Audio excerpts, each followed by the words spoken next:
latency. Something awful.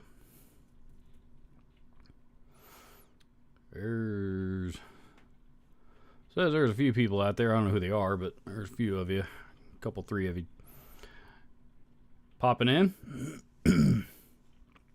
Pardon me.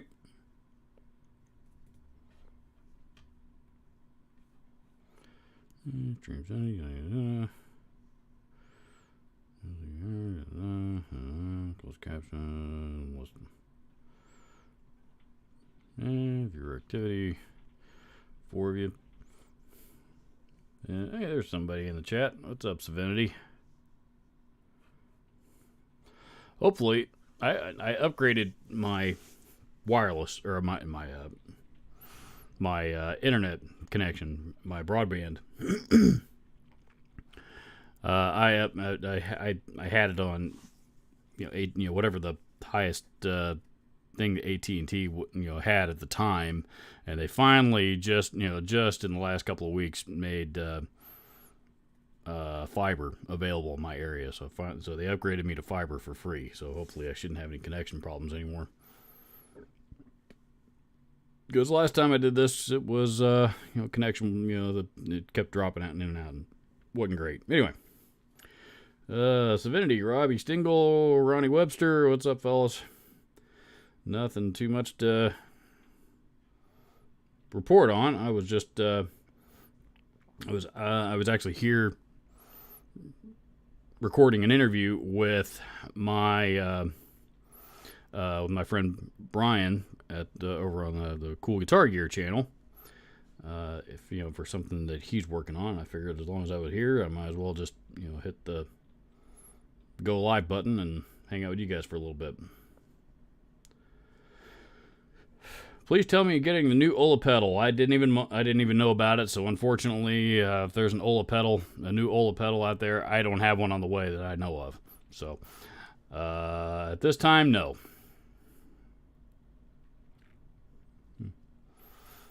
Been getting quite a chuckle from stupid people trying to tell you things. Yeah, stupid people trying to, stupid people explaining things to me is, if you ever decide to start your own YouTube channel, if just plan on, if you consider yourself a human being of average intelligence, there's gonna be you're gonna realize just how many people there are that are out there, how many stupid people are out there. There's a lot. Ryan Hall says, "Hey Robert, great to have seen you close to home at Fame Studio Muscle Shoals. Great area and full music scene." Yeah, it is a great area, and there's a ton of there's a lot of history just in that place at all. There's other studios down there that I want to see. What's the one, the Muscle Shoals Sound or something like that. The one that Leonard Skinner is known for recording at. And there's a couple of others, but I'll hit those up on another trip. But but that place alone, there's a lot of history in that place, man. It was a cool, it was a cool tour. It was a cool visit. There's a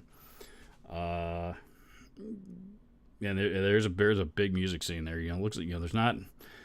I don't know if there's anything in the way of like music shops, but there does seem to be a lot of pawn shops that that deal in musical instruments. So I'm going to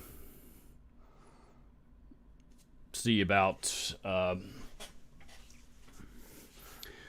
visiting some of those other places next time I go down there. So my parents live down there now, so it's not like that's going to be my only visit. Love the MXR demo. Thank you. That was just a goofy, stupid idea that I had in my brain, and I decided to do something with it, and turned it into that video got like 700 something views on TikTok, man. That's funny. Savinity says, so I have a lot of gun buddies out there, and you come across all kinds of weird people that don't know laws and say stupid crap. Great to see you live. Thank you. like I said, I did this a couple of weeks ago for the first time in I don't over a year, and I'm not going to turn this into a regular thing again. I mean, I'm going to do a few of them here over the next few weeks. Honestly, just because I'm trying to bolster views and activity on my channel, particularly for the holiday season. But like I said, I'm not gonna go back to making this a regular thing. I got burned out on it, and there's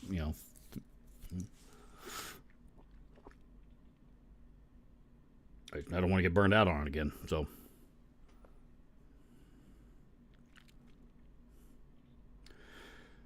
Let's see. Park Kingery's here. What's up, dude? Janice Lala is here. Speaking about music scene, it is gearing up more. Not here in Indianapolis. It's not. At least all the rock clubs anyway. All the places, all the rock bands and the metal bands used to play. Most of those places are all gone, man. Most of them all closed up. There's not too many places around. I mean, there's venues, but there's not too many of them that cater to. I mean, the live scene in Indianapolis is I mean, it's kind of tough to draw an audience anyway. But unless you're playing covers, which I'm not opposed to. But yeah, it's Indianapolis has always kind of been a tough local music scene, though.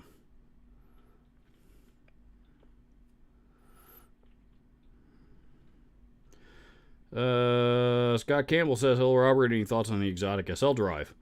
Yeah, good pedal, man. Exotic make really good pedals. That's the the SL. That's their Marshall in a box, the Super Lead distortion, if memory serves. Yeah, killer pedal. You could do a lot worse. I know a lot of people have used that one over the years. Shrapnel coated Halo. Yeah, they deleted their comment. I don't know what he said. Or she, I suppose it could be. In recent years, my little neck of the woods here in Richmond is getting a bit better from metal. I would hope so, considering Guar and Lamb of God are from here. Is that Richmond, Virginia? I'm assuming.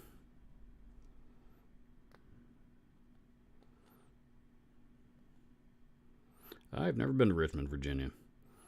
My dad lived in, they were in D.C. for about the last 10 years before they just went, they just retired to Alabama.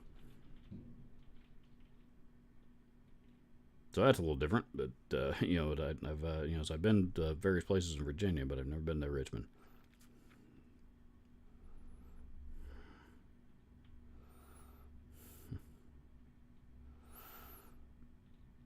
Shrapnel Coated Halo says, wanted to thank you for the good cheap tube amps a couple years back. Love my Gensben's El Diablo. Yeah, those El Diablos are cool amps, man. I still like those. Unfortunately, that pretty much everything in that video seems to have since gone obsolete because now they're all, the prices on everything went up. And now those are like there's some amps in there. Like at that time, I think you could pick up a Randall Thrasher for like $800 or something. Now $15 on a good day is what you're gonna pay for it. So hopefully you got that Gensben's amp before everything fucking skyrocketed.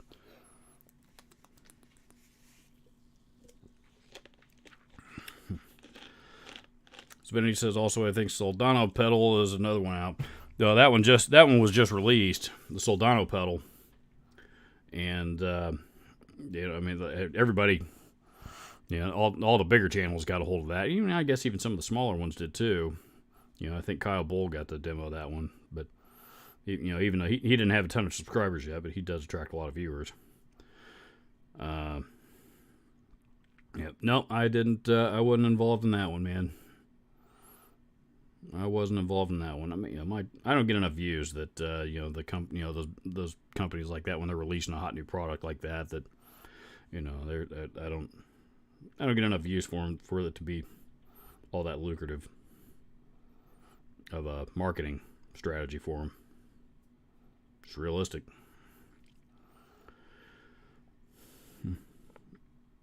Ryan Hall says Counts Brothers Music is close to Fame Studio. Look them up. Great shop. We recorded Muscle Shoals Sound in '88. It was so cool to be in the same studio. Skinner, Bob Seger. You will love it. Yeah, that's that. I'm actually really looking forward to that one because that's, the thing about with Fame, Fame Studio is a great place with a ton of history, but there's not a they're not really known to record rock bands, or certainly metal bands. If there have been any that have recorded there, I don't know who they are. They've kind of catered more to the classic rock, Motown, country music type of genres.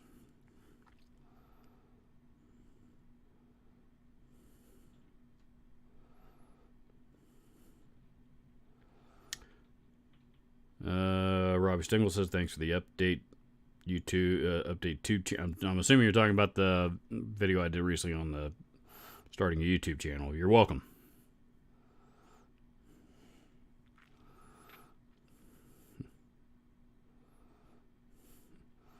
I have a buddy who wants to sell me his SLO Mini, so I'll probably take that one off his hands. I'm not. I mean, all those, all these companies that are, suddenly coming out with a mini version of their, iconic flagship amps, like that. There's an SLO Mini. There's a what was the other one? There's a couple more. Was it a Bogner? Or was it a Diesel? Maybe it was a Diesel. I don't remember. Those couple little $300 solid state versions that people seem to like them, but I haven't been all that impressed. Honestly, it just seems like the amps, the companies with the big, the big high with the expensive high end amps are just trying to cash in on the entry level market a little bit more, which I can't blame anybody for doing that, but.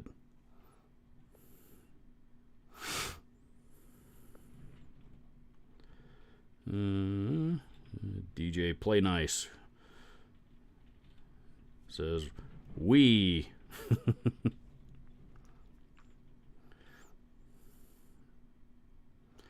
Savinity says, you ever thought about joining forces with another channel? The Guitar Max thing was cool. I've done a few of those since then. I did one with Alan Barnes from Geargasms. I did one with Lucas Fowler. I haven't done anything like that with any of those other guys lately. I've been, they've had me on as a guest several times on the Practical Guitars podcast, and I think they're now on YouTube. So, that's really about. I haven't really considered anything since then. So. Here recently, I guess. Park Kinger says, just woke up, work nights, getting ready to build some pedals. Awesome, man. I can't wait to see what you build. Ian's Guitar Shack says, hey, Robert, thought you quit live streaming. Glad you're back. I'm not back. I said earlier, this isn't gonna be a regular thing. I happen to be sitting here doing something else with another creator, and we finished up, and I said, what the hell, I'm sitting here, might as well hit the go live button for a little bit. So here I am.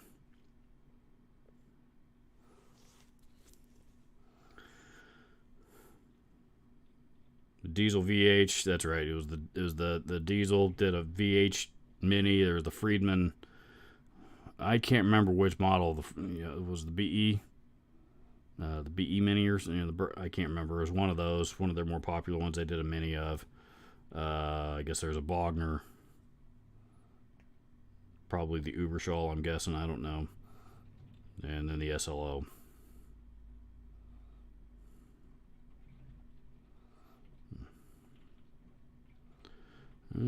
Joe Max says, afternoon, Robert. What do you think of the new Polyphia album?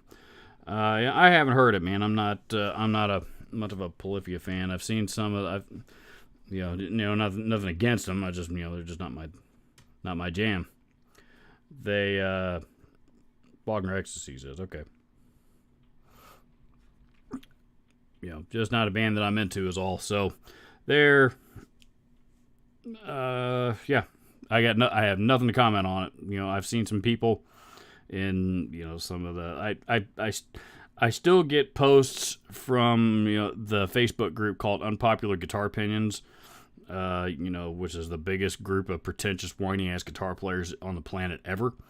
So I still get posts from that group in my feed all the time, and I've seen some people bitching and moaning about it recently. If those guys are complaining about it, that's usually an indicator it's probably a pretty good record. So,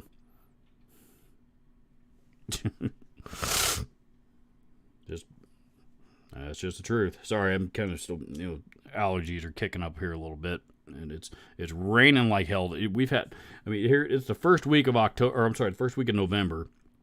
Here in Indiana. By now, it's I'm still walking around in shorts and a t-shirt very, very comfortably, which is unusual for this time of year. And today all of a sudden it's raining like hell, and there's shit getting kicked up in the air. I'm also dog sitting for a friend of mine / neighbor. Who's a block or so down the road. Going over there to check on the dog a few times a day, and that dog sheds a lot, and there's a lot of dog hair in there. So, fortunately, Zoe doesn't do that here, so I'm not used to a lot of dog hair. Anyway, so I'm a little,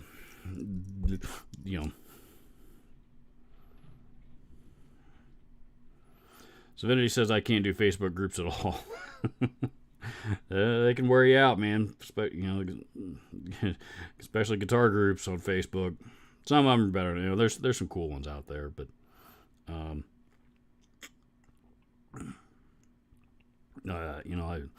there's one called Groomed Noodlers.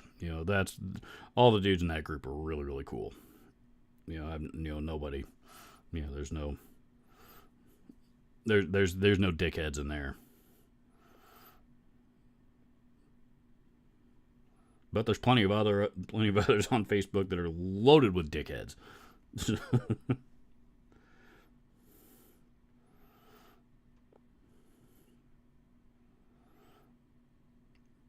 Boss Time says nonstop rain here in the UK. That's pretty common over there in that part of the world, though, I believe.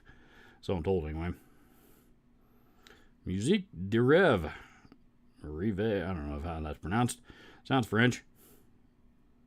Says, hi, Robert, and everyone. Hope you're all enjoying your weekend. Do you use a MIDI interface at all to sync delay tempo to your DAW? If so, which one? No, I do not. Really the only... if I, when I'm recording something with delay, like in one of my pedal demos or something, that's, I almost always use an actual delay pedal. If occasionally I'll use a delay plug-in, which obviously that auto syncs to the DAW, but as far as tap tempo goes, but 9 times out of 10 I'm usually pulling out one of my Boss delays or something like that. I almost always prefer just to use an actual delay pedal in the signal chain. That's just the way I know to do it, man. I'm not a studio guy. At all. I'm lucky I've learned to be able to record things as well as I have, and that's debatable how well I do that. It seems to be good enough for my purposes, for the purposes of my channel. But if any real studio engineer came into my house and saw how I was doing things, I'm sure they'd just rip me to shreds. So.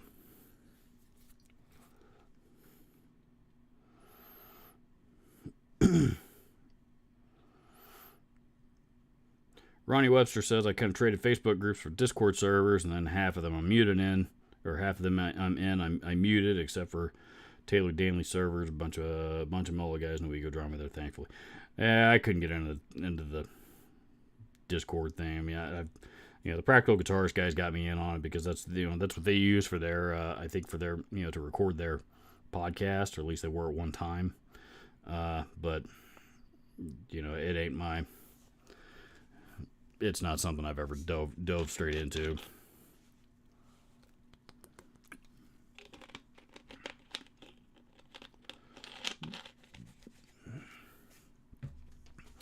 Park Kingery says very windy and rainy up here in Northwest Indiana. Well, that's it's kind of windy and rainy up there most of the time, though. Well, maybe not all of it, but the lake, the wind coming off the lake up there can be pretty strong. I imagine it's probably real brutal today. Alex2112 says, Robert, what video games you playing lately? I tried playing. I tried getting into the Avengers game for PS5, and it sucks, man. I couldn't get into it at all. It just wasn't my jam. So it was a super huge pain in the ass to even figure out. I'm not sure I even figured it out all the way, but I gave it several. I put several hours into it, and finally I just said fuck it, this ain't for me. So I've got a few others on a couple of others that I'm waiting to get to. I finished God of War. What the hell's the name of it? The first one, one with Atreus, with his son, young son, the one right before the last one that came out, before the one that's getting ready to come out right now. I finished that one about 6 months or so ago. Now I went back to playing Batman. Which one? Arkham Knight? Yeah, Arkham Knight. I downloaded the PS5 version of that. I played it on PS4 and loved it. I love all the Batman Arkham games. So I got it for PS5, and so I've been re-immersing myself in that one until I'm probably gonna play Cyberpunk next, because I never got to play that one. Played Batman Miles Morales on PS5 when I first got it.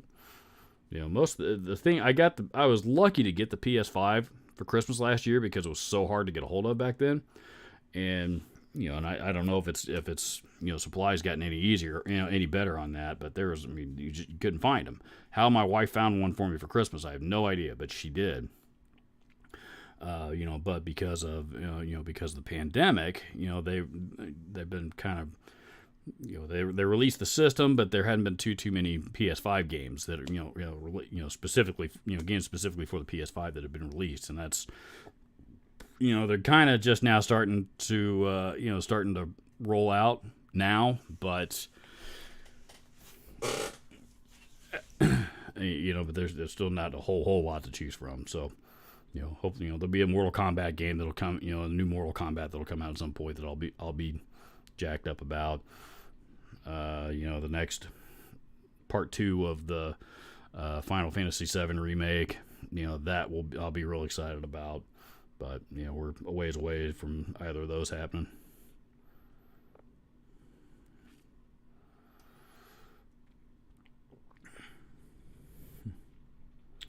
Tone Wars is here. What's up, man? The Facebook groups have become so tribal. I don't know about tribal, but I guess I don't know what you mean by tribal, but they've certainly become toxic as hell. Yeah, honestly, I just get in there just to troll people half the time anymore. Some of them, I admit it.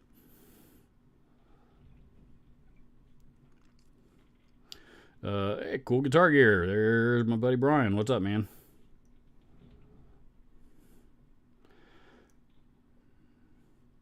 Ronnie Webster says you're a bit of a horror guy, right? Did you see what? Not really. I mean, I guess I like horror movies as much as the next guy, but I don't live for them. So, I'm not. I don't have to. I don't live for them. So, I didn't see Halloween Ends. I know it's up on Peacock, I think, but like I said, I never made it a priority. So, a lot of people. I heard it wasn't that good, to be honest.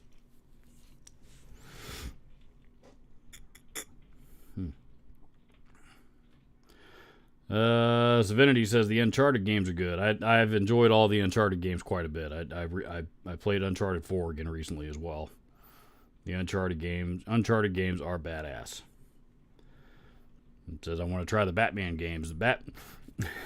if here's the, I mean, the Batman games are great. They're some of my favorites. But if you play right after you get done, the controls are laid out a little bit different from some of those other games. And he goes, I played Uncharted 4, and then dove into Arkham Knight, and all the controls are all different and all switched around and fucked up now, so I can't keep them straight. And I never had that problem with those games before. Ricky Compton's here.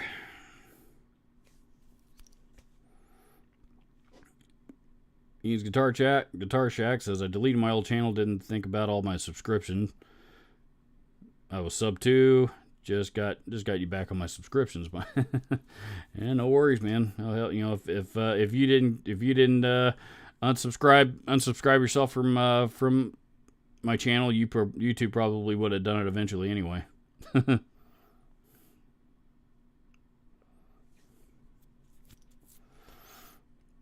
Ronnie Webster says, I really like the Yakuza games. I'm not familiar with those at all. I will have a look-see.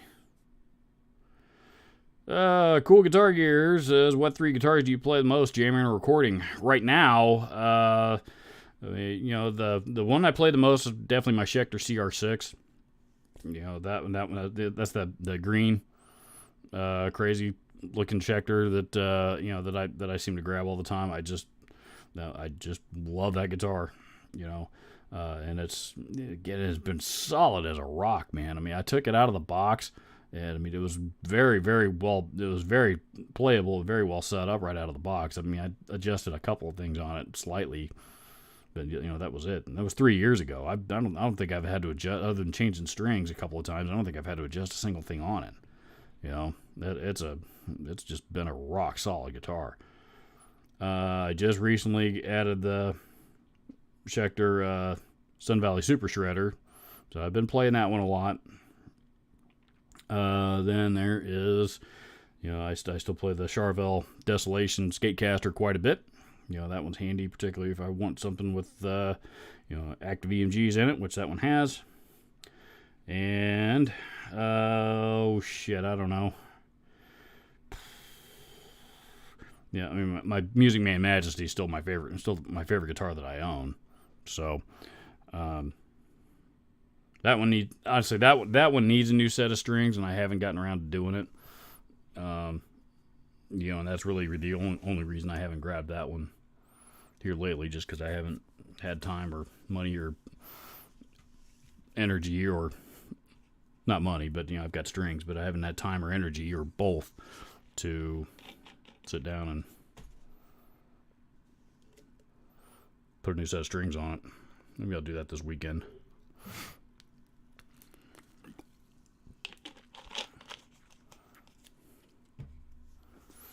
Hey, Robert Austin, see you live streaming. Thank you, sir. Good to be back, sort of. Park Kinger says, I'm waiting on Diablo 4. I've never gotten into the Diablo games, maybe, or at all. I think maybe I might have played. Did they do was the first one they do like 20 years ago or something on PC? I mean, I was really into the Doom games, and I think didn't they? It seems like they put out. Or maybe I'm thinking there's another game that the same folks put out called Heretic. Maybe that's the one I'm thinking of. I don't remember. I was kind of into those games back in the 90s on PC when they were out, but I put them down. I haven't gotten into them in a long time. Cool Guitar Gear says, I lost my channel, lost all my subs. You were talking about that earlier. That sucks, man. YouTube basically just had him. They basically just deleted his channel and everything that he had built for seemingly no reason whatsoever. A couple of minor little things that shouldn't have triggered the algorithm regarding strikes, and got his channel ganked, man. That sucks.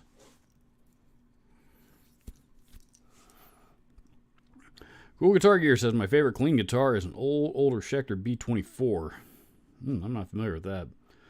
I like my CR6 for cleans quite a bit, really. That's a great guitar for cleans. But the Majesty with the piezo on it is really tough to beat. It is real tough to beat that clean tone. Brendan Elton says, "What is the worst guitar you own?" Oh, that I own? I don't really own any guitars that I just don't like. Really? I mean, there's been, not that I can recall. It's really, there's nothing. I can't really think of anything. Worst guitar that I own. If it's, if there's a certain set of, certain something about a specific guitar that isn't jiving with me, chances are I'm not going to buy it anyway. So,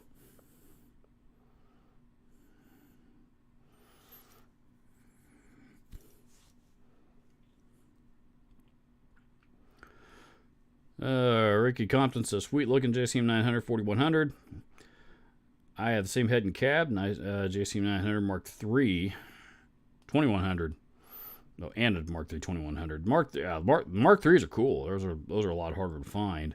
Of all the JCM 900, of all the different JCM 900 models, that one's probably the most desirable. The 4100, I love it, but a lot of people also talk a lot of shit about it too."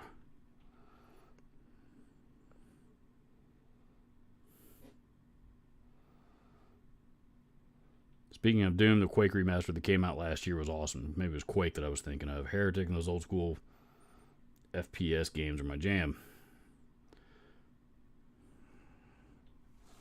Yeah, they're I don't know.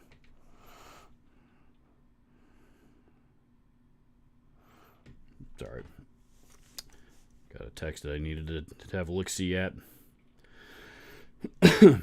Yeah, Heretic and those old school. I really really enjoyed them at the time, and then I don't know. I kind of got away from them. Pardon me. I think I got what pulled me away from them. I got the PS. What we now know is the PS1. It's just the original PlayStation. I've owned every PlayStation that's come out. I wish I still had that one. Unfortunately, that one got sold off when it was considered obsolete. That was before old vintage.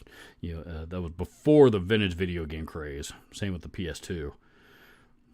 Anyway, PS1 came out, and because prior to that, there really weren't any good gaming systems. That were. I don't think the Xbox was out yet, or if it was, it came out right around the same time. It was the Nintendo.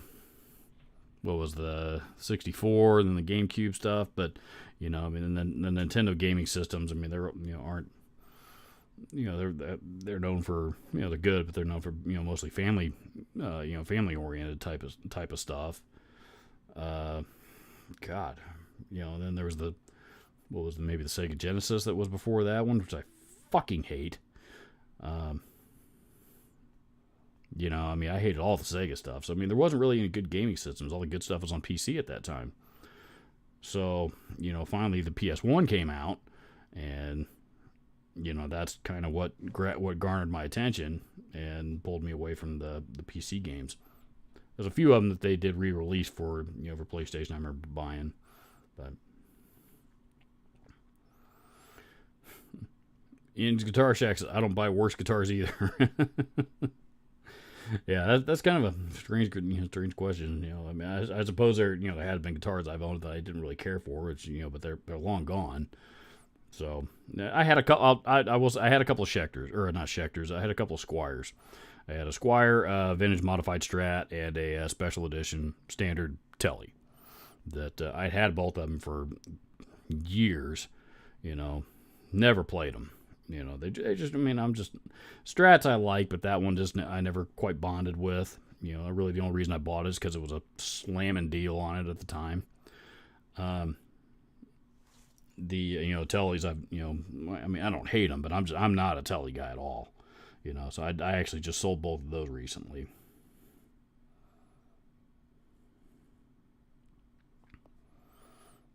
They do have a couple of other guitars listed for sale right now, but not because I don't like them. It's just because I don't play them, and I need the money for some other stuff.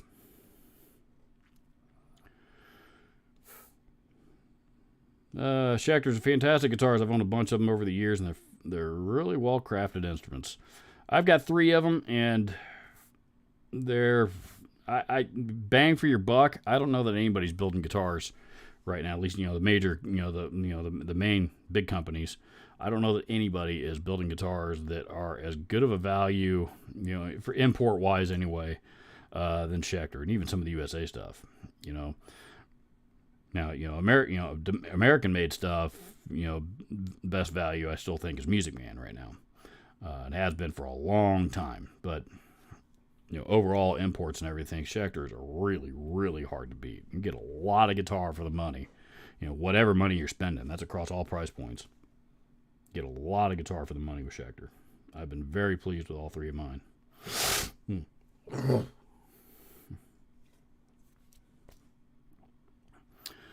Cool Guitar Gear says I have a few custom jobs that are not as good as off the rack. Disappointing. Maybe I was expecting some type of magic. A warning to those looking to create the ultimate guitar. There's something to be said about custom builds. Especially if you can find a luthier that's good. There's nowadays you got more and more people that are they're buying Warmoth necks and whatever. Strap body off of eBay, bolting them together in their basement and calling themselves a luthier. You got a ton of those guys right now that are out there. But talking somebody, an actual luthier that that actually is skilled in building a guitar from the ground up. Those guys are if you can get one of those.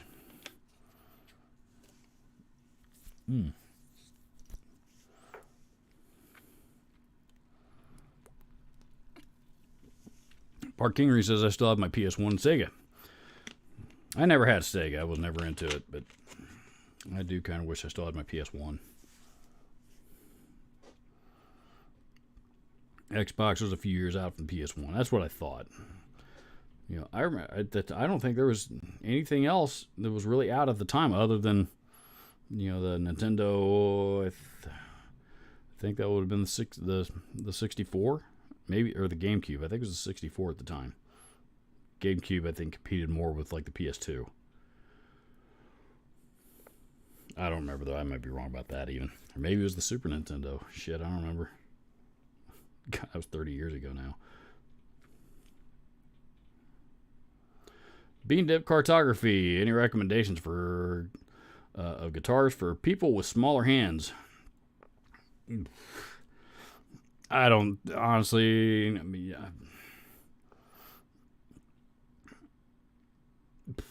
not really, to be honest, because I think, that, your hand, you're different. I've seen different people that have been comfortable with various different types of necks just because that's what they, felt was comfortable for them, I've always gravitated towards towards thinner necks. My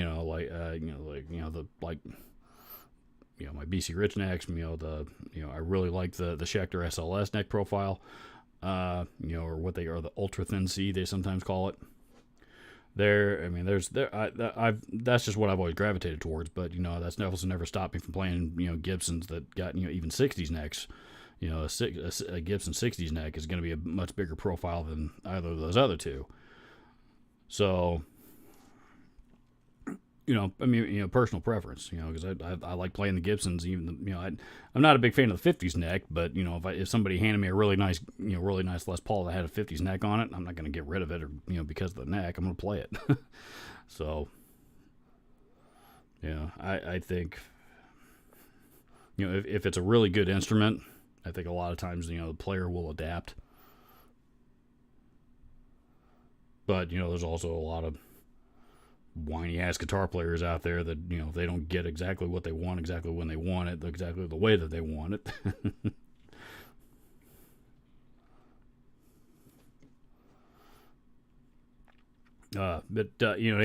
Fenders are known to have a little bit smaller, narrower neck profile than certainly than Gibsons. They're pretty similar to, I don't know, a lot of other stuff out there.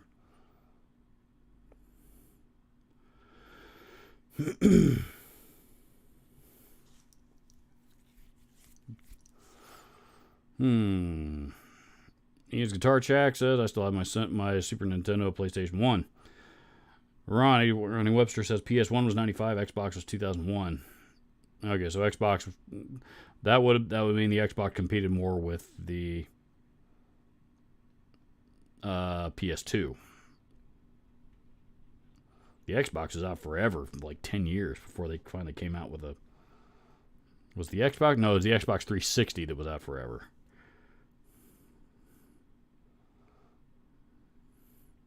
Oh well.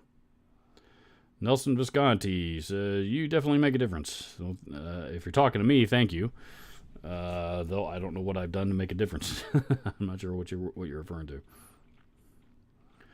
Savinity says, what do you think of P90s and what does the audience think? I have one guitar that has them, but I don't get into it. Yeah, the one thing I do not own is a guitar with P90s. Not that I don't like the tone, I do. Because it's kind of like it is a fat single coil. It's what it is. So, it was Gibson's answer to the single coil pickup. I do like the tone, but I've never bought a guitar with P90s. And if I were gonna buy one right now, though, if I were on the hunt to go buy a guitar with P90s in it, it would most likely be one of the Yamaha Revstar models that has P90s. Those guitars are pretty kick-ass.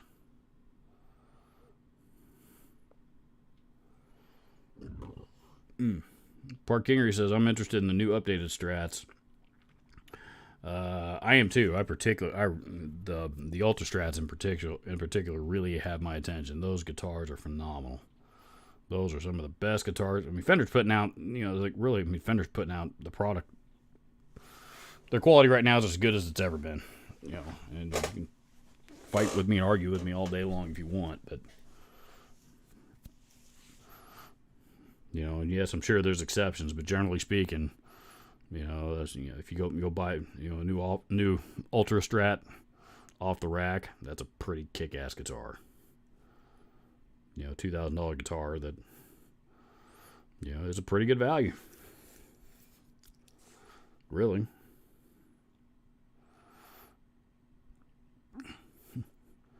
Janice Lawless says, my Squier Telly's been sitting for over a year. Mine had been sitting for probably 10 years.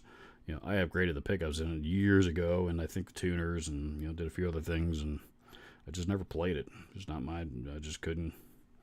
Just not my thing. It was a cool looking guitar, but I never. Honestly, the other problem, that guitar played like absolute shit. So that's probably what turned me off of it. Although I don't think I've ever picked up a Telly that I've just loved the way that it played. They're just not for me. Park Kingery says, all my Schecters are amazing playing guitars. So are mine. All three of them have all played phenomenally right out of the box. I did have to put a little bit of time into setting up the Sun Valley Super Shredder, but it's not unusual for any new guitar, really.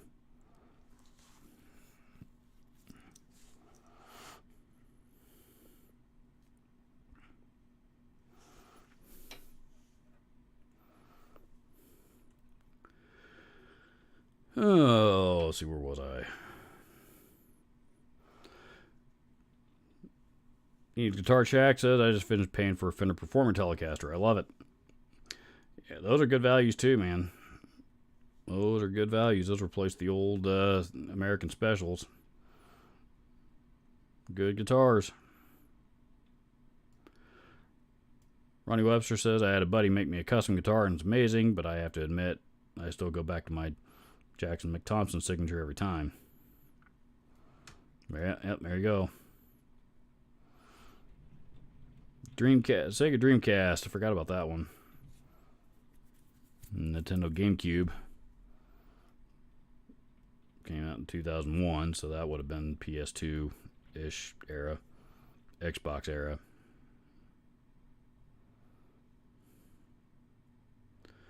Tony says, big shout out to Lucy Letby. She's been working hard recently. I don't know who that is, but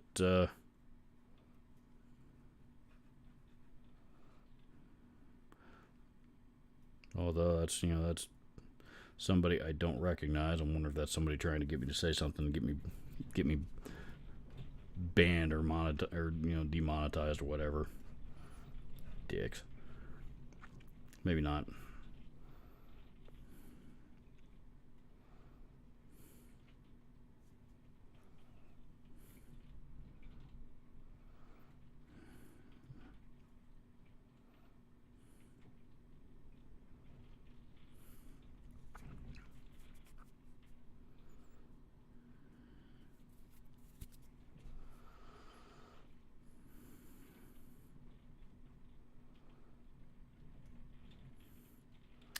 Ronnie Webster says Jackson necks are what seem to work the most comfortably for me. I really like. I've got a soloist that I really like the neck on. So there's more than just one type of neck that I enjoy playing. And I think that's the case for a lot of people. I don't think there's I don't think there's a set rule. For anybody. Well, some people may, but.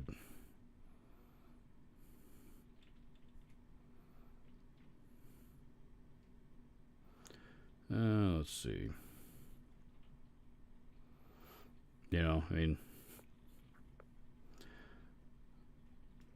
Buddy of mine used to work. Used to be Slash's road manager, and after they were.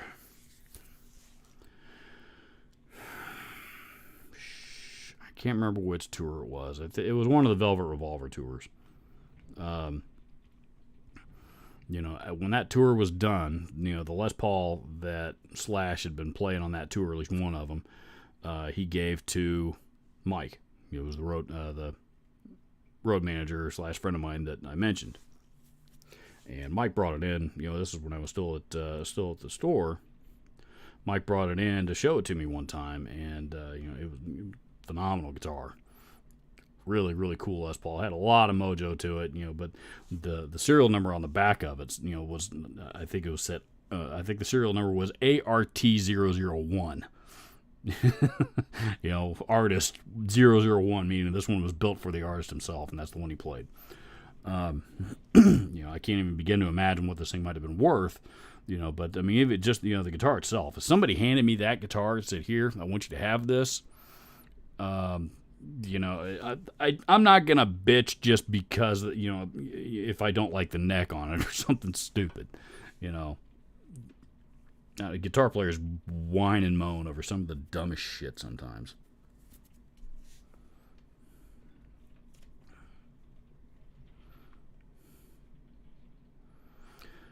Cool Guitar Gear says I do too much rock and higher gain stuff. P90s don't seem to gel well with the sounds I want. I have a PRS with P90s and couldn't get into it.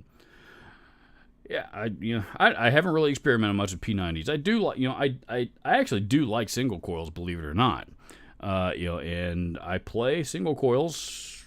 I actually really like single coils in the neck position. Even for the hard rock stuff.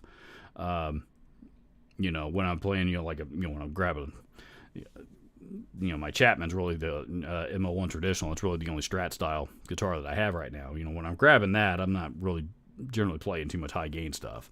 I like it more for more moderate kind of guitar tones. But I do like the sound of a good set of single coils. So, but for the hard rock stuff, again, the neck position is oftentimes also, even a single coil is really cool.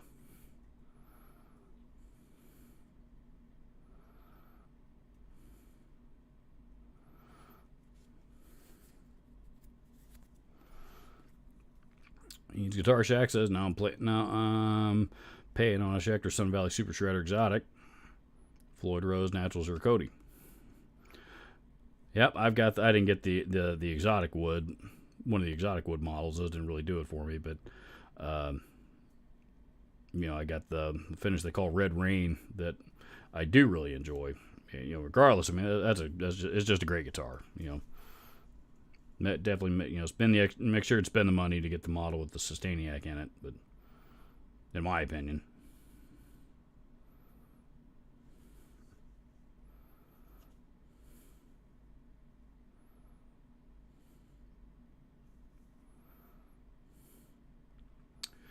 Ronnie Webster says the custom I have plays well, and I wanted a guitar with a DiMarzio X2N at the time, and I guess I realized I'm more of an active pickups guy. Those empty EMTY blackouts sound brutal. I'm assuming you mean Seymour Duncan blackouts. I like active pickups. I play actives, and that's what's in my Charvel that I play quite a bit, and I've got a few other guitars with EMGs in them that I enjoy, and I threw a set of Duncan blackouts in my acrylic, my BZ Rich acrylic Warlock once upon a time. And they totally fixed the sound of that guitar, because without it, that thing sounded like like a fucking dead tree stump.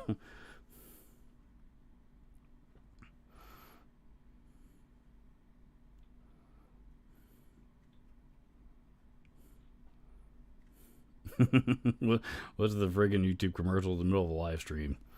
Gotta love YouTube, man. They, anything they can do to put ads in front of people, they're gonna do it.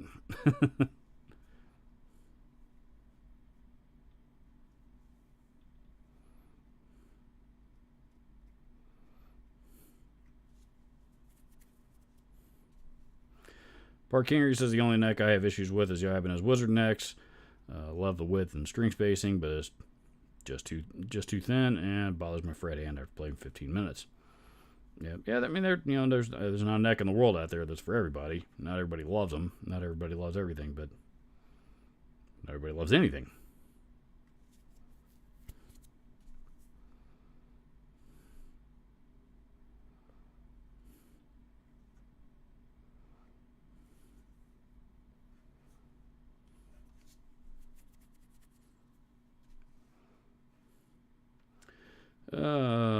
Black Delighter. So I've stopped worrying about neck profiles altogether. If your guitar is properly set up, has a good ring to it, I'll play it and enjoy it. Probably an age thing. Maybe an age thing. I don't know. That I couldn't tell you. I've never worried too much about neck profiles. I have my preferences, but it's a lot of times it's not a not a deal breaker.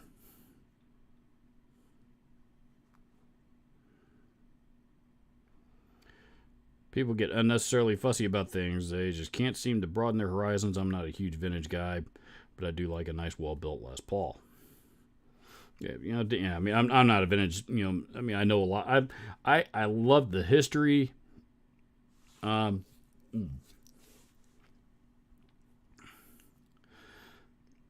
love the history of the of the a lot of vintage gear, like Gibson and Fender history in particular, and Marshall history. I mean, I love the history behind a lot of that stuff, but I don't have to have a 68 Marshall JMP or something like something crazy like that. I don't have to have a 62 Strat. I don't have to have 59 Les Paul. I mean, I'd never be able to afford any of those things anyway. I mean, Jesus Christ, Les Paul cost twice what I paid for this house. There's a very, very select few people in this world that that are fortunate enough to be able to own one of those, and I am not one of them. So I certainly love to appreciate the vintage, appreciate vintage gear, but I don't, I'm not one of those people that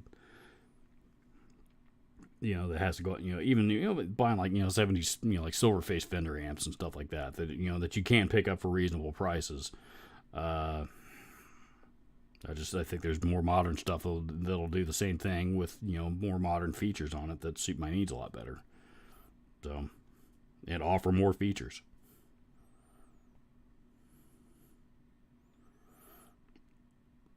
Ronnie Webster says the empty blackouts are the signature Kick Thompson set. Mick Thompson.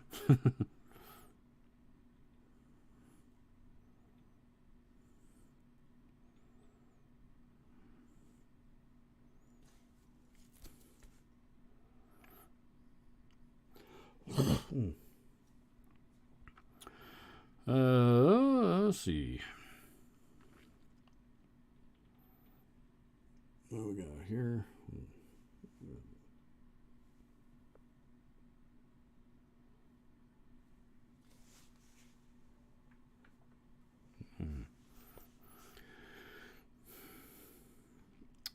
JMK2112 says of the 3 preamp pedal released recently by Solar, Soldano and Rev, do any / all seem appealing enough to purchase? By the way, I ordered the Chug pedal and I'm awaiting its delivery. The Chug pedal, I'm assuming that's the Ola Solar pedal. Somebody just mentioned that one earlier in the chat, and that was the first I've heard of it. I'm not familiar with that one at all. Soldano, there's a ton of demos that dropped on that thing. I think Tuesday, earlier this week, and I don't know. I didn't watch any of them. I need to, but I haven't gotten around to it yet. I'm sure it sounds great. A lot of people had a lot of great things to say about them. The Rev pedal, I think, really has my attention just because I really, really like the Rev, like the G2, the G3, G4. Those pedals are all awesome. I like those quite a bit. So, I guess of the 3, I'd probably be the most excited about the Rev. But, I'd also be interested to hear about the Solar pedals. And again, assuming that's the Ola England one that everybody's talking about. I'd be interested to hear about that because, obviously, I'm quite sure Ola had his own input to as far as the development of that thing. So, I'm a pretty big Ola England fan, so I would be intrigued by that pedal as well. Ian's Guitar Shack says, I just lost you after the JCPenney commercial. Froze.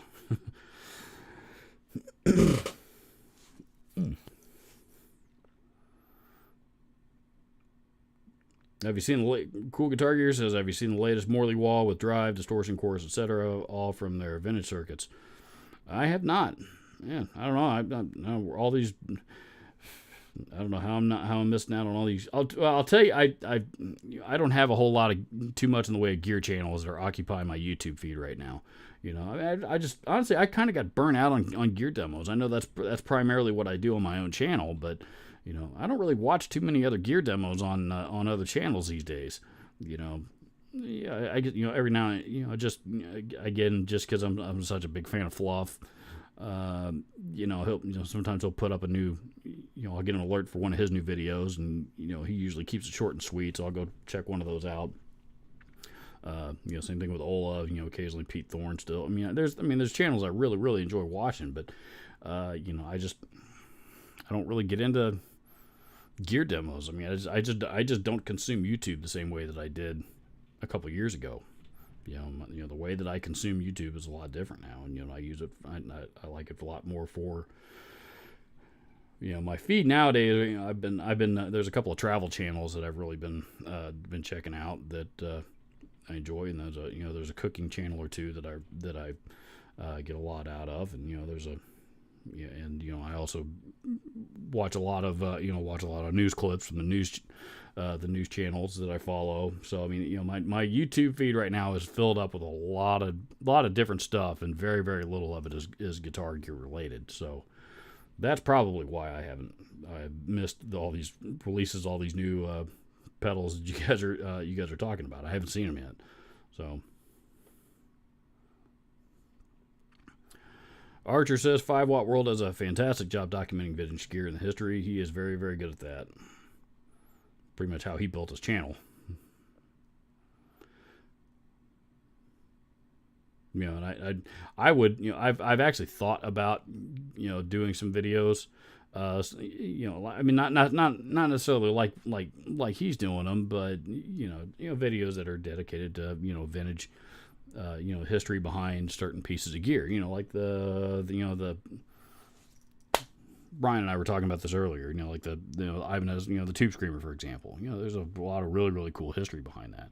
You know, but at the same time, I don't want to just do something that's just going to rip off another channel like that. You know, so I mean, I want to try and figure out a new way, you know, a different way to do it, you know, to mix in with my other content. So it is windy as hell out there. It is not chilled out at all. You guys probably hear the wind, you know, hear the house shaking.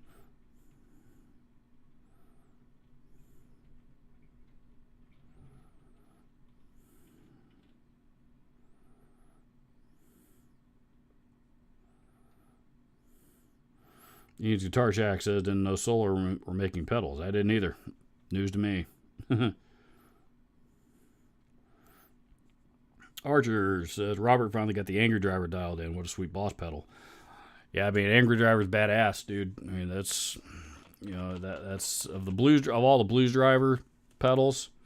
That one's, I mean, it's definitely the one with the widest range, but that one's probably the best sounding of the three.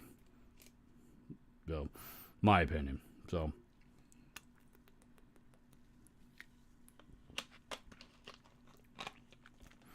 I've heard a few people say that, you know, the Blues Driver that's in the Angry Driver is even better than the Wazacraft. So, I'm gonna get all. I have all three of them now, so I'm gonna pull them all down, and I'm probably gonna do a shootout video of the three just so we can compare. But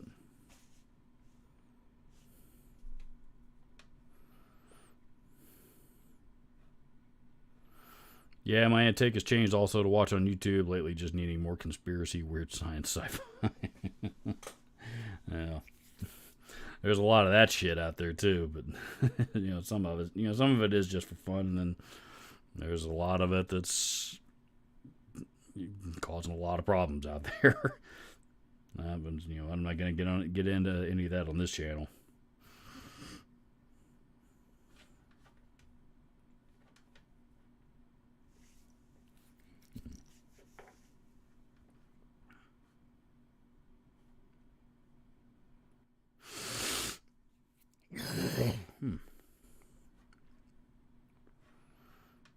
How long have we been going here? Is there a timer on this thing?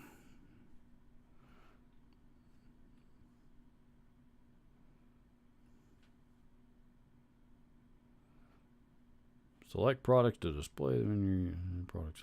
Okay, well.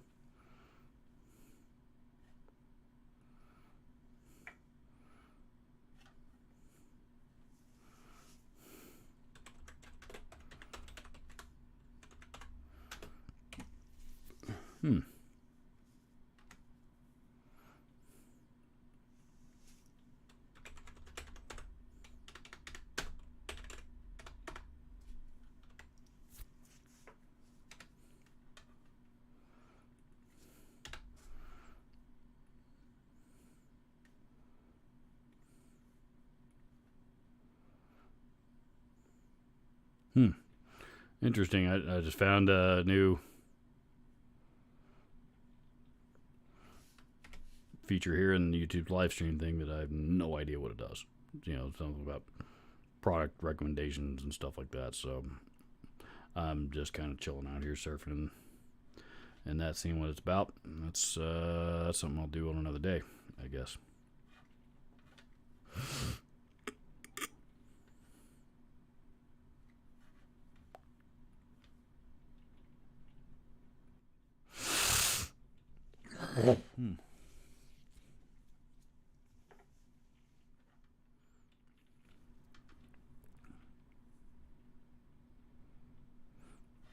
Yep, I have no idea how long we've been going here. About an hour or so, I guess. Let's see, where was I? Balmy day here in the Great White North, 70 degrees for you folks down south. I don't know where the Great White North is. Sounds like it might be Canada, I'm guessing. Cool Guitar Gear says your best rig setup. Of course, blues versus rock versus metal, but do your best. Oh boy. I guess for live. I'm not. I haven't played out in quite some time, but if I were going to put together a live rig right now with all stuff that I currently own, would probably be my 900 and 412 cabinet.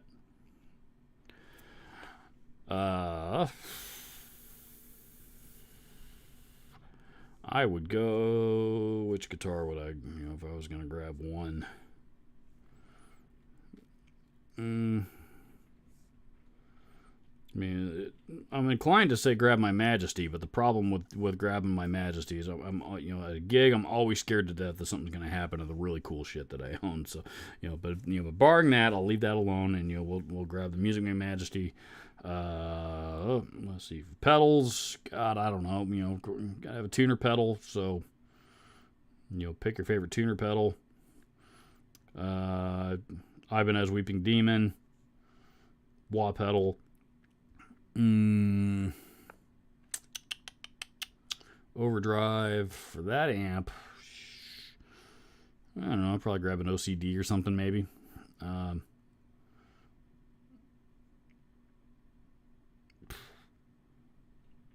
Yep, maybe an OCD. I don't know that I would grab it. I don't know that I would grab a distortion. I mean, that amp doesn't really need it. So, Phase 95, maybe a flanger, VF3 flanger or something. Digitech Lux, chorus pedal. Boss DD7 delay, probably, or the DD200, one of the two. And, that's about it. That's what I would use. So, and I'd probably put them all on. I would see if I could get them all to fit on this Guido board that they sent me. I did a video on this a while back. This is the mini-sized. That's the mini-sized board. I don't know. I might be able to. If I could get them all to fit on there, I probably would. Because I think it's actually a really cool pedal board. I like the design of it. But that's the small one. So if they don't fit, I'd have to get a bigger one. That's if I were gonna build a rig with with all that stuff, with what I have, that's probably what it would be. Ask me again tomorrow, and I'll probably give you a different answer.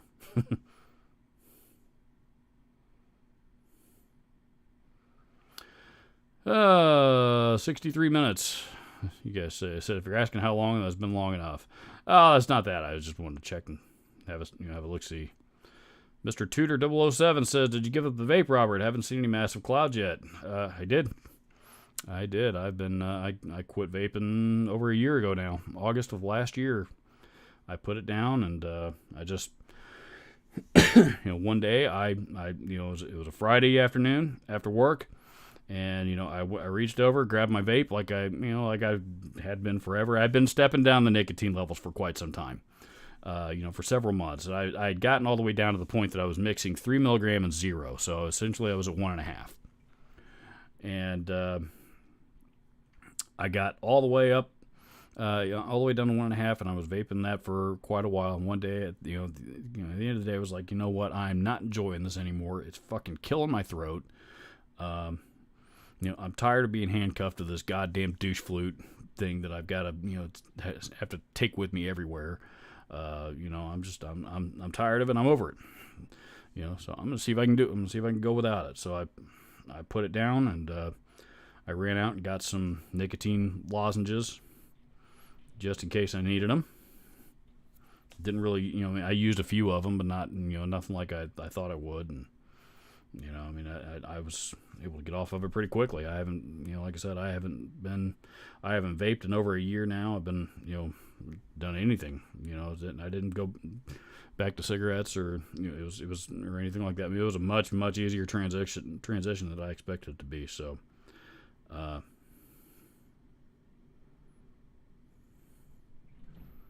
Yeah. Yep. Really, I guess the only regret that I have is I didn't give it up sooner. So.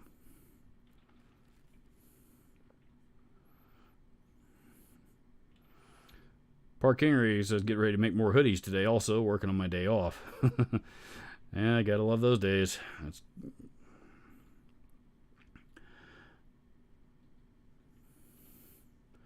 Archer says, check out the Y-Files if you're looking for some different YouTube content other than music or guitar vids. Yep, I will check it out. Honestly, most of the stuff that I'm into right now, I mean, like I said, there's a couple of cooking channels that I like, and I've learned a lot from.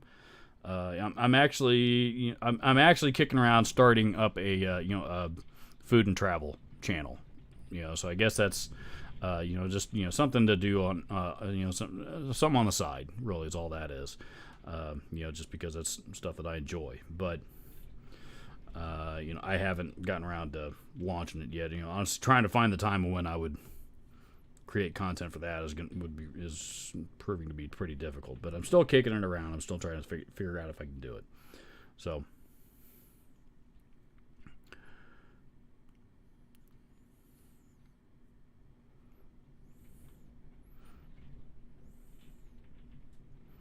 Flux says, "Go Robert, love the channel. Don't listen to the haters. I'm psyched to catch this live hang." Well, thank you. I appreciate it, and and welcome to you. Glad you're here. I don't know why so many people said don't listen to the haters. When have I ever listened to the haters? I mean never. I make fun of them, because if you're that stupid, people deserve to know that you're that stupid, in my opinion. But that's not to say that the people are stupid because because they disagree with me or they hate me or whatever. I'm not saying that, but there's a lot of stupid out there. And I've just kind of decided that it is that it is this channel's civic duty to inform the rest of the world when it happens. But yeah, people tell me, "Oh, don't worry about the haters." When have I've never worried about worried about the haters. I laugh at those people. I just invite you guys to join me is all. Cool Guitar Gear says, any opinion on the Spark amp? I know you recommended the Katana, but I haven't heard opinions or comparisons. People love the Spark amps. I mean, they're not my thing. I mean, I can't, any amp that I gotta have my, that I gotta drive with my phone. I'm sorry, I can't get into it, man. It's just, that's just too much technology for my liking. That said, don't listen to my opinion on it because I know a lot of people that really, really enjoy that amp. I had a couple of viewers that absolutely love that thing that were just begging me to demo it here on my channel, and I don't want to, because like I said, it's not my thing. There's too much, there's just too much going on in that thing for me to be able to make an effective demo. I think that wouldn't be, there's no way I'd be able to get it inside of 10 or 12 minutes like I prefer. I would probably drag out to about 20, and you guys wouldn't stick with it for that entire, for the full length anyway. So, cool amps, but I'm the wrong guy to demo it.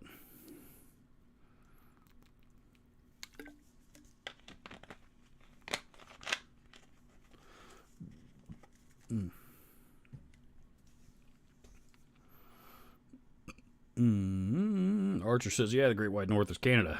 Canuckistan. Graveyard says, did Crate go out of business? Crate went out of business a long time ago. They got really what happens, they got shelved. For the longest time, Crate was owned by a company called St. Louis Music. And, they owned several other brands. Crate, Crate and Ampeg probably, and I think Mackie at that time, among others, since, being the big ones. Well, eventually, one day, another company named Loud Technologies came along, and St. Louis Music sold Crate and Ampeg and Mackie and a few other brands that I can't recall off the top of my head. Sold off a lot of those brands to Loud Technologies, and I think, as I understand it, St. Louis music wanted to go back to focusing on like band and orchestra type of stuff, because they're still around. They still own a lot of other brands. But they want to get more back into more like classical style instruments and supplies. So Loud Technologies owned Crate for a while, and it still do as far as I know. And they were still continuing to produce products. I think, they started moving some production, some stuff over to China, which wasn't unusual at that time. But I think one of the last run of the Blue Voodoos, which was their flagship tube amp. I think they moved production of the last run of those over to China, and that's kind of what soured. That's one of two things that soured a lot of people, and kind of turned them away from Crate.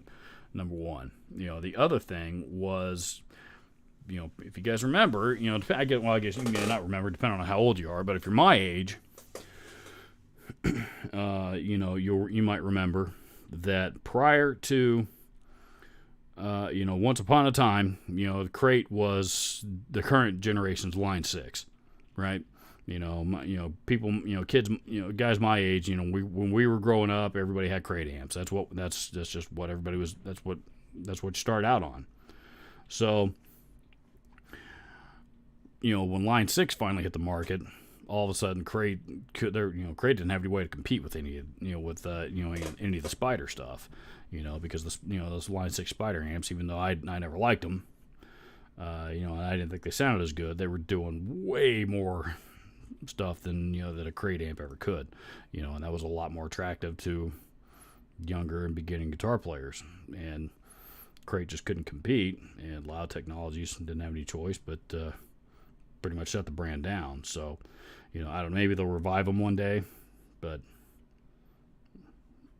I'll be real surprised if that ever happens. I don't know, I shouldn't say that, maybe it will. There's still people like me that love the Crate Blue Voodoo. They did put out some cool amps. The Blue Voodoos were, I still love, the Stealths earlier in, earlier in their history. Those are the Lee Jackson design tube amps that were kind of shared the same front end as the Ampeg VLs, the Ampeg VL 1002s, I think it was. So I'm fortunate enough to own one of each of those, but there's some other Blue Voodoo amps that I'd, like the 150s or the 300s that you never see. All the Crate tube amps are cool, and even some of the solid state amps I think were cool too. It's starting to become more desirable on the used market. I mean, they did make a lot of great products, but they'd pretty much have to start from the ground up as far as being able, if they can carve themselves out the same niche that they once had in the market. So Johnny Hood is here. What's up, dude? Flux says, Robert, have you had a chance to try the Kemper Profiler? I got a chance to try one last night. It totally blew my mind. Ultra clear and amazing feel for a non-tube entity.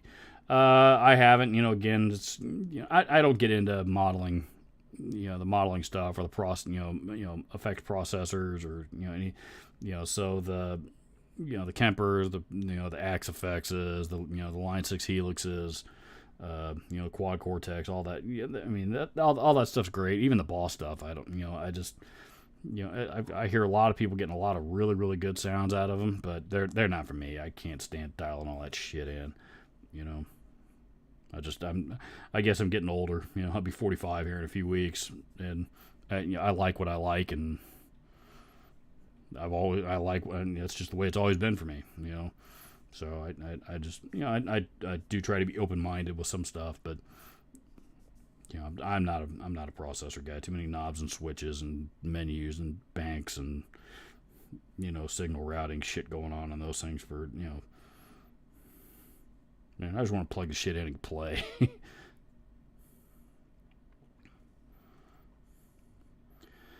Archer said we should be way below freezing at night right now, outside watching you and drinking beer. Freezing. No, thank you. I'm gonna pass on any freezing weather.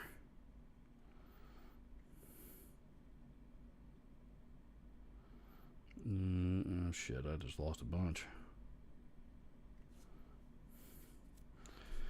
A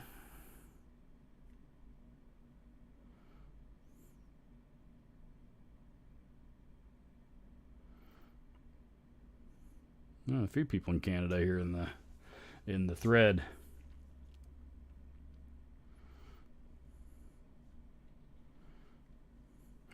Mr. Tudor 007 says, good for you, same thing. I stepped down from the point I wasn't hitting it anymore. That was the whole point to quit, right? Yeah, it was. And, 9 years later, I finally got around to doing it. Yeah, I finally got around to actually putting the effort into quitting, not just, using it as a replacement for cigarettes, which, essentially was really what I was doing. I had a lot of fear about it, man. I mean, I've been so reliant on nicotine for so many years. Getting off of it was not easy. One time I tried to quit cold turkey, and that didn't work. that was a colossal size failure. So that got me. That really discouraged me from trying it again after a long time. But now, like I said, it's been over a year now. Shit. I even took a week's vacation to Mexico and back without bringing my e-cig or anything. I figured if I could go to Mexico for a week and come back and and be okay without it, there's no excuse. It was actually a great trip. It was good to be able to enjoy just laying out on the beach and not, reading a book or whatever it was I was doing without fucking having, vape at the same time.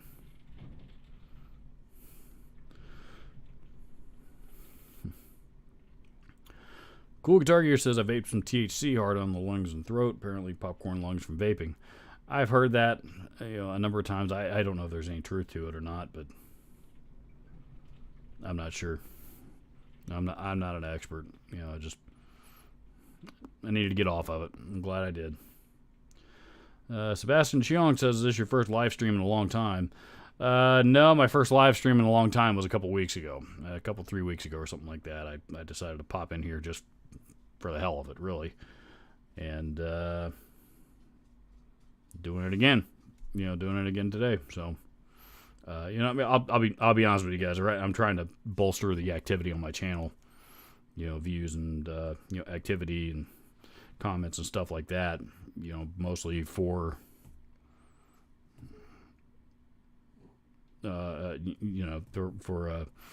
bolster my ad revenue, and stuff like that for the holidays. So, just trying to get the activity on my channel back up, really, more than anything. So.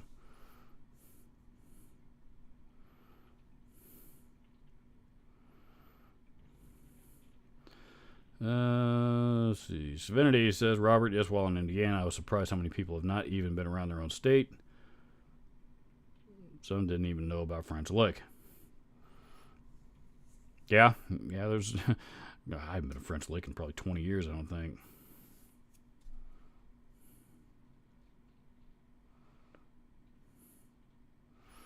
Flux says, I'm always excited when you've posted a new video, especially the stupid people.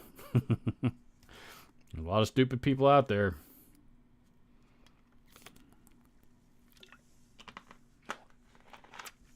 I know you don't listen to the haters. Just wanted to voice my support for you and your channel. I appreciate that very much. Thank you.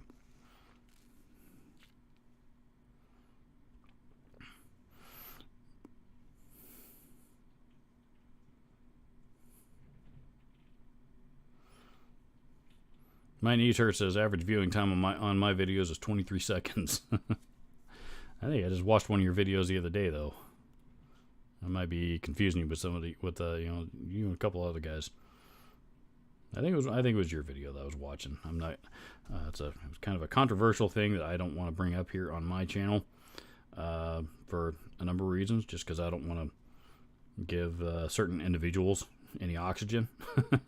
But I think that's that's what I was watching a video about.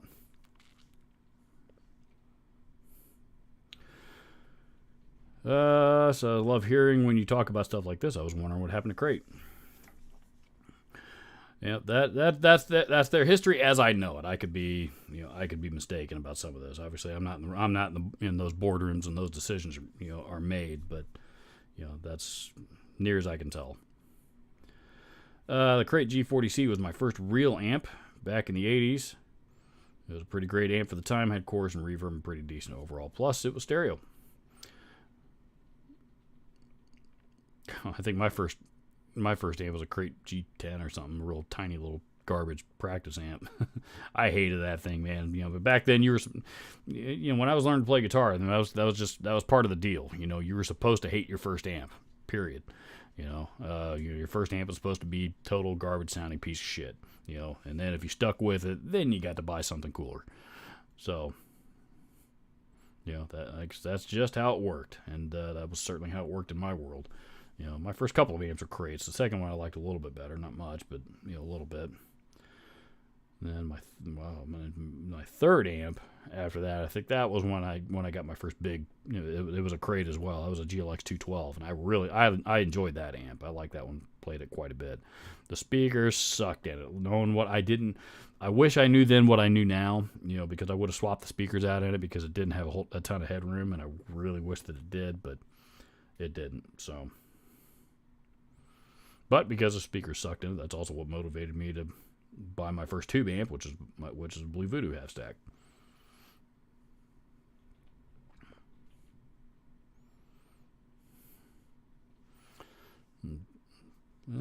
Flux says a lot of people really covet the Blue Voodoo amp head. They do. Of all the Crates tube amps that they made, and there's like four big ones, four major ones anyway. Of course, the Blue Voodoo being the most well known. And they also have the vintage clubs, I think they also call those the V series. And then there was another one of those that was, there was the vintage clubs, or classics. I can't remember. There was another one that was real similar to those. I think it might have even been the same series. They just renamed it at some point. And then the Stealth. The Stealth is, that's the one I can't believe I still can't believe I was able to grab that amp. That's a kick-ass sounding amp. Now I might change my mind actually. When Brian asked me earlier what my ultimate rig would be, right now, I had mentioned, I talked about, mentioned my JCM 900. Now that I think about it, I might take that Crate Stealth out instead. It's badass, man. That amp's awesome. Yeah, Jeff 7 is popping in here for a bit. What's up, dude?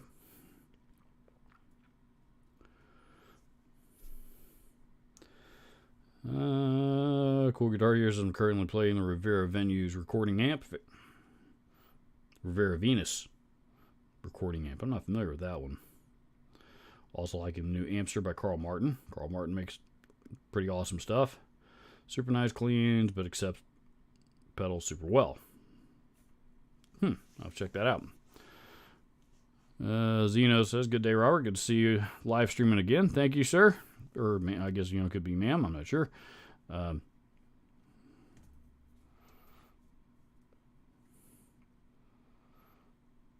21 years nicotine free for me. Keep up great work. Good for you. I quit smoking over 20 years ago. Probably the single most important thing I ever did for my health. His Guitar Shack says, "What, you quit vaping while I was gone?" Yes, I did.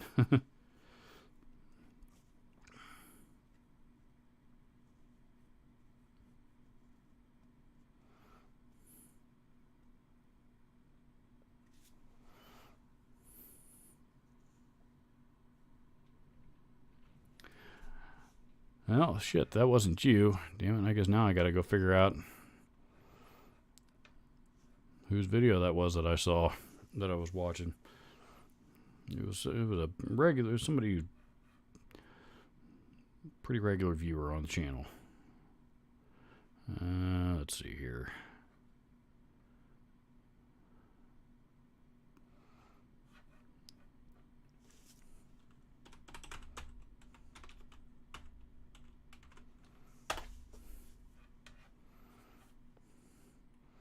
History.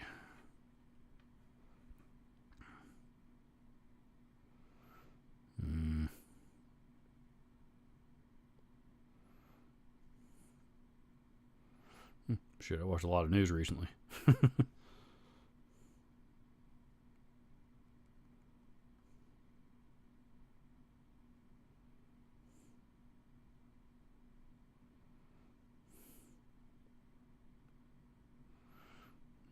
where the hell is it? I watched the whole goddamn thing. Where'd it go? There it is. Fat Philosopher is who it was. I'm sorry.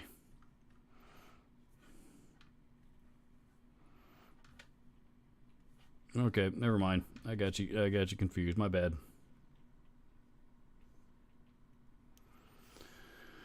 Wayne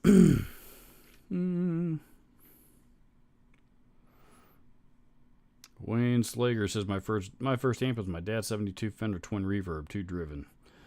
It's not a bad amp to start out with. What we got here? Oh, dude, Brian, thank you so much. Brian just contributed to the PayPal fund there to support the channel. Thanks, man. I just now looked over and saw that alert. I'm sorry I missed it when it came through. Thank you very much. Appreciate that.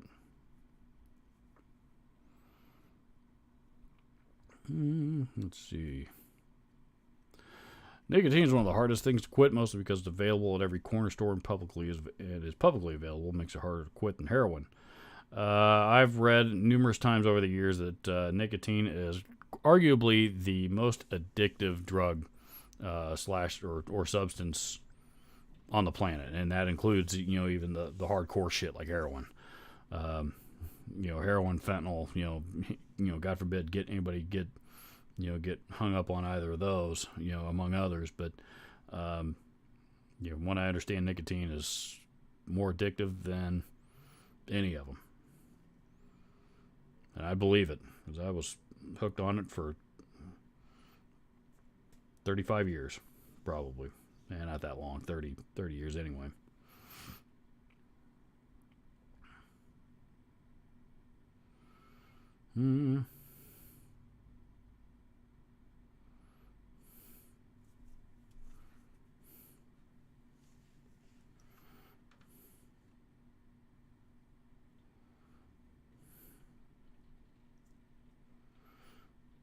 So Mindy says, I say, try the Travel and Food channel. Well, it's not I would I really love to, and I am going to. It's just a matter of figuring out when in the hell am I going to produce content. Shooting videos and stuff is sometimes easier than others. I do already have some content ready to go. It's just a matter of sitting down, and getting it all edited and uploaded to YouTube, which is, that's those two things are probably the most time consuming.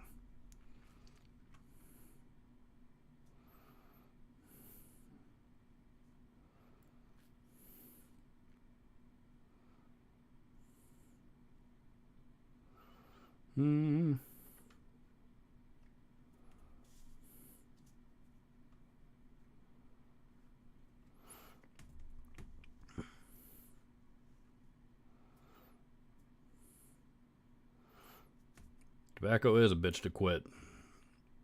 It is, tobacco, and or nicotine, be one or the other.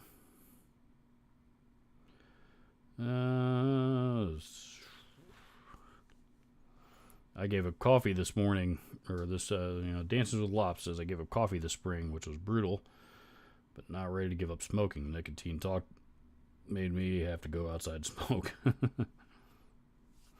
Yeah, I don't miss that. I don't miss the being handcuffed to it, not at all. So,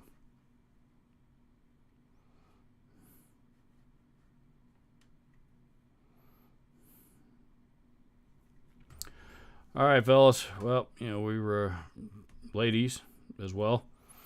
We've been hanging here for about an hour and a half, so I'm gonna go back to I've got to box up an amp, to get it ready to ship out, which is unfortunately going to be a huge pain in the ass. And so I'm going to go get it done now so I can get it out of the way and enjoy the rest of my weekend. So I'm going out for Mexican food tonight with the missus. And